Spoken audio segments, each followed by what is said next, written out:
The Empire Casino in Leicester Square is the host of the 2009 World Series of Poker in Europe, sponsored by Betfair. Poker junkie and the voice of poker in Britain, Jesse May, great to see you in London. Hi, Phil. Is it business or pleasure? Well, it's pleasure because it's the World Series of Poker Europe. I'm just here just to have... Someone said Gary Jones, he said, what brings you down? I'm like, what do you mean what brings me down? It's like the World Series of Poker's in London, you know? I think this is probably going to be the greatest month of poker that London's ever seen. I mean, not just the World Series, but with the Vic doing their festival and the EPT. And the reason it's great that everybody's doing this stuff is because it means like the whole poker world can kind of camp out. I think people have kind of thought in years past, not that the World Series of Poker is not a great event, because it is, but that people are kind of in and out of town and they just didn't... It wasn't like a community, but now everybody's going to be here. It's going to be nice. I think the first year that they actually did it, the Americans thought going over to the UK to win bracelets, do I really want to do it? But now it's like it's part of the calendar.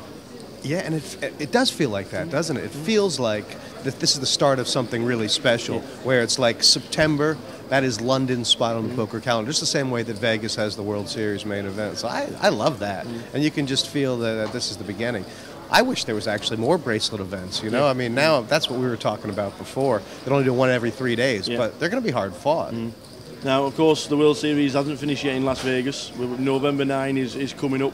Will you be out there, or did you go to the Vegas this year? I did. This is the first year I haven't gone in about 10 years, but I've been following it, obviously, and rooting for James Aikenhead, like a lot of people are here, because he's a great guy.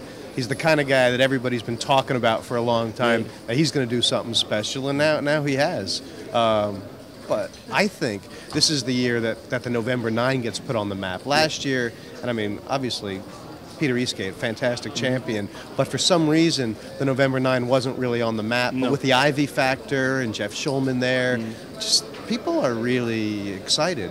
I think for the World Series themselves, and everybody connected with the World Series of Poker, to have Phil Ivey at the final table must be the biggest thing that they can wish for. It has to be. But I'll tell you what I'm excited about is this Caesars Cup that hits off next week. Now, no one's really talking about it. No, that's right.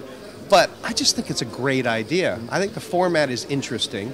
There's been some controversy over the teams, but who cares? They're both really strong teams, and hopefully they're going to get a crowd to turn out, and this is going to be really start of something special. I'm really excited for it. And for everybody out there who doesn't know, it's America versus Europe.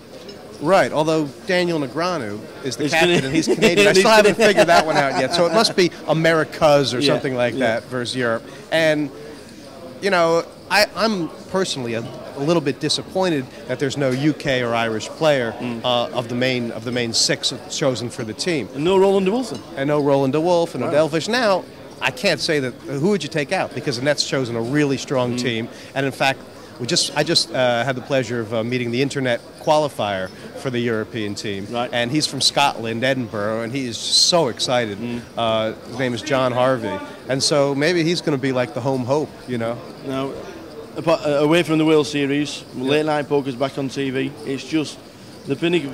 It's the start that everybody remembers 10 years ago now. 1999, is that right, when it first started? Yeah. And you're back on it, and you're still doing it. No, I'm not doing it this year. But I've been watching it, and obviously, I mean, I think most poker players in the UK are a little bit sentimental about late night poker because it was the first one. Now, look, there's a lot of TV shows kind of like it, but just for some reason, you know, late night poker. I mean, you just think back to when the Devilfish won the first late night poker, and that's why he's always been my biggest poker hero, you know, just because to me he started everything in this country. Yeah, well, it's great to see you again. Cheers, Phil. For the next 4 weeks, enjoy London. I'll be around. It's going to be great fun. Jesse, thank you very much. Thanks. Cheers, Jesse.